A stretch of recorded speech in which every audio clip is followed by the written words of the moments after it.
جبکہ چیئرمین بلاول بھٹو زرداری نے کہا کہ ہم سے بجٹ پر مشاورت کی جاتی تو اچھے مشورے دیتے، بجٹ پر ہمارے ایم این ایز بغاوت کر رہے تھے، کرپشن کا مقابلہ کرنا ہے تو تنخواہ اچھی ملنی چاہیے، غریب عوام پر اضافی ٹیکسز نہیں لگنے چاہیے۔ انہوں نے کہا کہ انتخابات صاف اور شفاف ہوتے تو فائدہ پیپلز پارٹی کو ہوتا، دھاندلی کی سب سے بڑی بینیفیشری پیپلز پارٹی نہیں، سیاسی مخالفین جیتیں یا ہاریں انہیں رونا ہی ہے۔ بلاول بھٹو نے کہا کہ پیپلز پارٹی وزیراعظم کی بلائی گئی اے پی سی میں شرکت کرے گی۔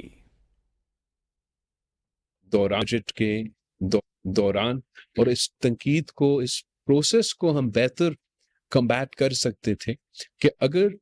ایک مشاورتی پروسیس جس میں سے آف کورس آپ کے جو اتحادی ہیں یا آپ کے جو ساتھی ہیں ان کے ساتھ تو ضرور مشورہ ہو، مگر جب اس حد پہ پوزیشن پہ ہم پہنچیں جہاں ہمارا ریٹن اگریمنٹ پہ عمل درآمد نہیں ہو پا رہا تھا اور میرے اپنے ایم این ایز بغاوت کر رہے تھے بجٹ کو دوران، تو ہمیں مجبوری انگیج کرنا پڑا پوسٹ فیکٹ۔ میں سمجھتا ہوں کہ اگر ہم نے کرپشن کا مقابلہ کرنا ہے تو ہم نے انشور کرنا ہے کہ کمپیٹیٹو تنخواہوں آپ کے آفیسرز کو، آپ کے بیوروکریٹس کو اور آپ کے سیاستدانوں